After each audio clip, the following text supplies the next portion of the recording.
যাবো দাদুর বাড়ি কার্তিক ফেলতে, কার্তিকটা কিনতে যাচ্ছি।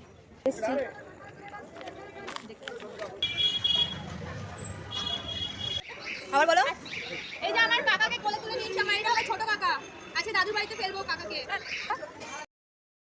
ফাইনালি আমাদের কার্তিক কেনা হয়ে গেছে। আর এবার আমরা পেপারের মধ্যে লিখছি যে আমাদের কার্তিকের জন্য আমাদের কী কী ডিমান্ড আছে, এটাই আর অনেক কিছু আরও একটা করে কোল্ড ড্রিঙ্কস দেখে কোল্ড ড্রিঙ্কস দাঁড়িয়ে ঘরে নাও, আমাকে বাইরে ঠান্ডা লাগছে, খেলনা দোলনা বই খাতা আনতে বলে দাও মিনালকে।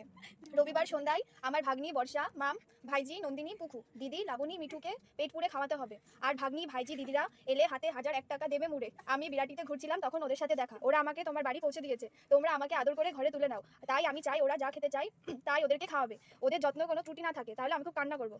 ইতি তোমার ছোট পঞ্চম কার্তিক ছেলে মিনাল। মা বলি ওদের কি খাওয়াবে আমি বলছি, ফিশ ফ্রাই, বিরিয়ানি, চিকেন চাপ, চাটনি, পাপড়, সবাইয়ের জন্য একটা করে কোল্ড ড্রিঙ্কস, মিষ্টি, সন্দেশ, রসমালাই, রসগোল্লা।